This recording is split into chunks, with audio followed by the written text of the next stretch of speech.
퇴직하면 매달 연금이 들어오죠. 평생 일하고 낸 돈이니 이제는 마음 편히 쓸 차례라고 생각합니다. 그런데 이상하죠. 통장에 매달 일정한 돈이 들어오는데도 많은 은퇴자들은 오히려 불안하다고 말합니다. 왜일까요? 경기도에 사는 65세 김정호 씨는 퇴직 후 국민연금과 개인연금으로 매달 180만 원을 받고 있습니다. 퇴직 전엔 이 정도면 부족하지 않겠다 싶었죠. 하지만 막상 은퇴해보니 고정비만 150만 원이 나가고 예기치 못한 병원비나 자녀 결혼식 부조금이 생길 때마다 마음이 조여옵니다. 이번 달은 괜찮을까, 다음 달에도 버틸 수 있을까라는 생각이 하루에도 몇 번씩 떠오른다고 합니다. 또 다른 사례 63세의 최미선 씨는 공무원 연금 수급자입니다. 매달 240만 원을 받지만 불안감은 여전합니다. 그녀는 이렇게 말합니다. 일할 때는 매년 연봉이 오르고 성과급도 있었어요. 그런데 지금은 그게 없잖아요. 물가는 오르는데 연금은 거의 그대로예요. 이게 10년, 20년 후에도 같은 가치일까 생각하면 잠이 안 와요.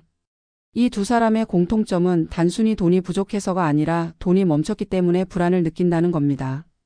젊을 땐 돈이 들어올 길이 여러 개였습니다. 월급, 상여금, 투자 수익, 부수익.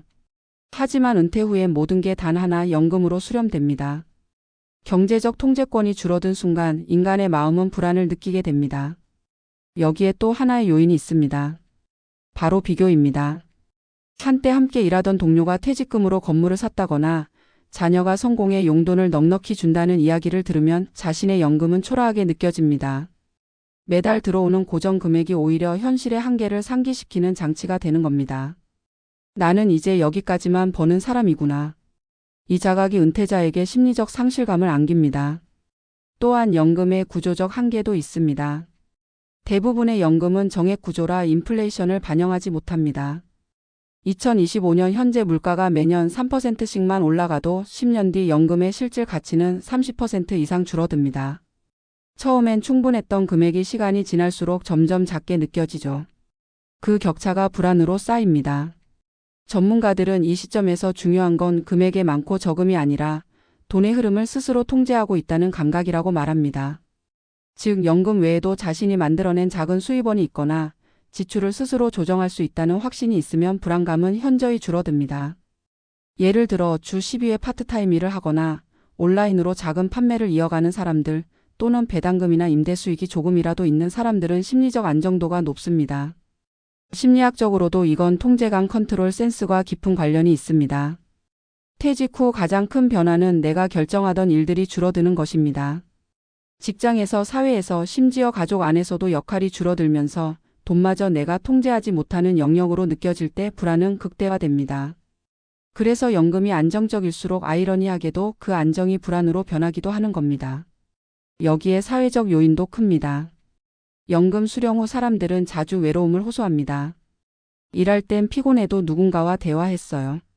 지금은 하루 종일 말 한마디 안 할 때가 많아요. 경제적 안정보다 중요한 건 사회적 연결인데 연금은 그걸 대신해 주지 못합니다. 결국 마음속의 불안은 돈의 양보다 관계의 단절에서 비롯됩니다. 이 불안을 줄이는 방법은 생각보다 단순합니다. 첫째, 돈의 흐름을 보이는 구조로 바꾸는 겁니다. 매달 연금이 들어오면 단순히 생활비로 흘려보내지 말고 일부를 투자나 저축, 그리고 자기 성장비로 분리해 기록하는 겁니다. 그 과정에서 내가 돈을 다루고 있다는 감각이 회복됩니다. 둘째, 사회적 리듬을 다시 만들어야 합니다. 퇴직 전엔 회사가 일정을 만들어줬지만 이제는 스스로 일과를 만들어야 합니다.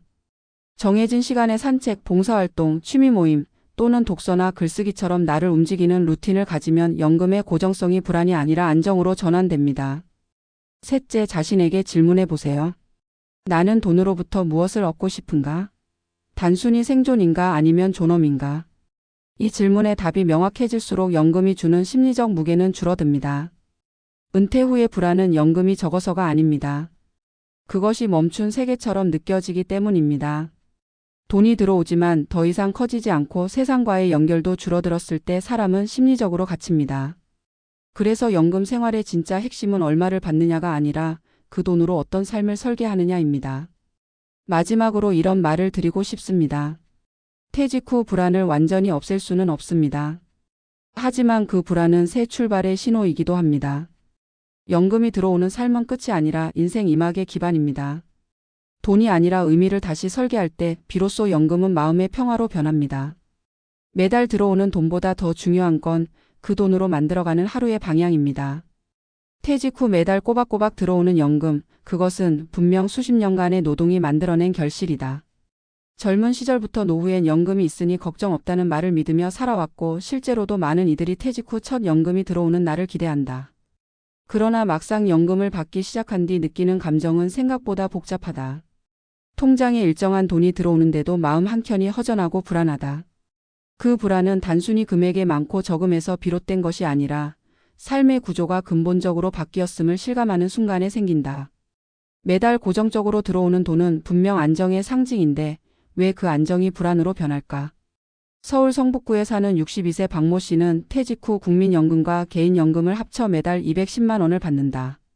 부부가 둘이 사는데 크게 부족하지 않을 거라 생각했지만 은퇴 후 3년이 지난 지금 그는 이게 끝이라는 생각이 불안하다고 말한다. 직장에 다닐 때는 연봉이 오르고 성과급도 있고 보너스가 있었다. 하지만 이제 들어오는 돈은 매달 같고 앞으로도 같을 것이다. 그는 돈이 더 이상 늘지 않는다는 사실이 마음을 조급하게 만든다고 했다. 혹시 아플 때 병원비가 많이 나오면 어쩌나, 자녀가 도와달라 하면 어떡하나, 내가 아내보다 먼저 세상을 떠나면 남은 사람은 어떻게 살까 이런 생각이 꼬리를 문다. 그가 진짜 두려워하는 건 돈이 아니라 인생의 불확실성을 감당할 여유가 점점 줄어드는 감각이다. 이런 불안은 많은 은퇴자들이 공유하는 현실이다. 전문가들은 이를 정체된 수입 구조에 대한 심리적 불안이라고 말한다. 젊을 때는 월급이란 게 단순한 돈의 개념이 아니었다. 사회와의 연결, 성취의 증거 그리고 스스로의 가치에 대한 보상이었다. 하지만 연금은 다르다. 연금은 노력의 결과물이 아니라 과거의 시간에 대한 보상이다. 앞으로의 성취가 아니라 이미 지나간 시간의 결산이다. 그래서 매달 같은 금액이 들어올 때마다 사람들은 자신이 더 이상 성장하지 않는다는 느낌을 받는다. 그것이 바로 불안의 근원이다. 또 다른 이유는 돈의 흐름을 스스로 결정할 수 없는 구조다. 일할 때는 추가 수입을 만들거나 지출을 줄이는 식으로 주체적인 조정이 가능했다.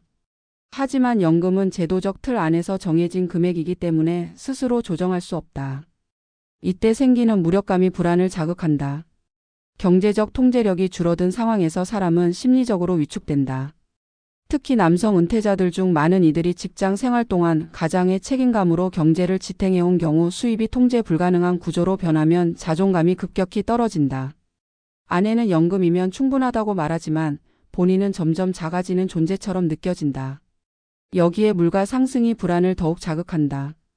국민연금은 일부 물가 연동이 이루어지지만 실질적 생활비 상승을 완전히 따라잡지는 못한다. 전기요금, 보험료, 교통비, 식료품 가격이 해마다 오르면서 연금의 체감 가치는 줄어든다. 퇴직 초기엔 여유가 있었던 가계가 5년, 10년이 지나면 빠듯해진다. 전문가들은 이를 연금의 마모 효과라고 부른다.